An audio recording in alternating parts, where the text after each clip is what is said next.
দৰং জিলাৰ বৃহত্তৰ নামখলাক কেন্দ্ৰ কৰি জন্ম হ'ল নামখলা প্ৰেছ ক্লাব।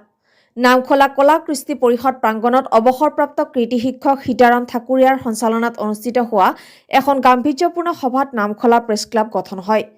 জ্যেষ্ঠ সাংবাদিক হেমন্ত কলিতাই সভাৰ উদ্দেশ্য ব্যাখ্যা কৰাৰ পিছতে একোটাকৈ গছপুলিৰে অভ্যাগতসকলক সম্ভাষণ জনোৱা হয়। অৱসৰপ্ৰাপ্ত কৃতি শিক্ষকদ্বয় শৰৎ চন্দ্ৰ হাজৰিকা আৰু ফজলুল হক চৌধুৰীয়ে বন্তি প্ৰজ্বলন কৰি সভাৰ শুভাৰম্ভ কৰে। বিশিষ্ট লেখক পুনুৰাম কলিতা, ৰাজ্যিক জ্যেষ্ঠ নাগৰিক সন্মিলনৰ বিষয়ববীয়া অতুল বৰুৱা, অধ্যাপক ডক্টৰ দুলাল হাজৰিকাকে ধৰি কেইবাজনো বিশিষ্ট অতিথি উপস্থিত থকা সভাখনতেই হেমন্ত কলিতাক সভাপতি, দীপেন ডেকাক সম্পাদক হিচাপে লৈ ৫জন সদস্যৰে প্ৰেছ ক্লাবৰ সমিতিখন গঠন কৰা হয়। নামখলা অঞ্চলৰ বহুদিনীয়া অভাৱ এটা পূৰণ হোৱা বুলি ব্যক্ত কৰি সভাৰ সঞ্চালক সীতাৰাম ঠাকুৰীয়াই নতুনকৈ ভূমিষ্ঠ হোৱা নামখলা প্ৰেছ ক্লাবে অঞ্চলটোৰ পৰা নতুন সাংবাদিক সৃষ্টি কৰি সকলো বা-বাতৰি নিয়মীয়াকৈ প্ৰকাশৰ জৰিয়তে অঞ্চলটোৰ উন্নতিত অৰিহণা যোগাব বুলি আশা কৰে।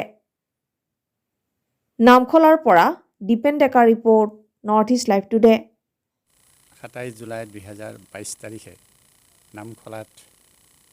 নামখলা প্ৰেছ ক্লাব নামে এটা সংস্থা, স্বেচ্ছাসেৱী সংবাদ সংস্থা গঠন কৰা হৈছে। এই অঞ্চলৰ বৃহত্তৰ নামখলা অঞ্চলৰ যিবিলাক সমস্যা, যিবিলাক অভাৱ অভিযোগ, এই সকলোবোৰ সংবাদ মাধ্যমৰ জৰিয়তে প্ৰকাশ কৰাৰ উদ্দেশ্যে বহু দিনৰ পৰাই অভাৱ অনুভৱ কৰি থকা হৈছিল আৰু আজি সেই অভাৱ পূৰণ হোৱা বুলি আমি সকলোৱে স্বীকাৰ কৰিছোঁ। এই অঞ্চলৰ সকলো বিভিন্ন শ্ৰেণীৰ মানুহৰ সহযোগত অনুষ্ঠিত হোৱা এই সভাত আজি নতুন এই সংবাদ সংস্থাৰ জন্ম দিয়া হৈছে আৰু আশা ৰাখিছোঁ এই সংস্থাটোৱে আমাৰ এই অঞ্চলৰ বিভিন্ন অভাৱ পূৰণ কৰাৰ ক্ষেত্ৰত সহায় কৰিব আৰু আমাৰ এই অঞ্চলৰ বাতৰিবিলাক বিভিন্ন বাতৰি কাকতৰ জৰিয়তে প্ৰকাশ হ'ব আৰু এচাম নতুন সাংবাদিকৰ সৃষ্টি কৰাৰ নিশ্চয় বৰঙণি যোগাব বুলি আমি আশা ৰাখিছোঁ।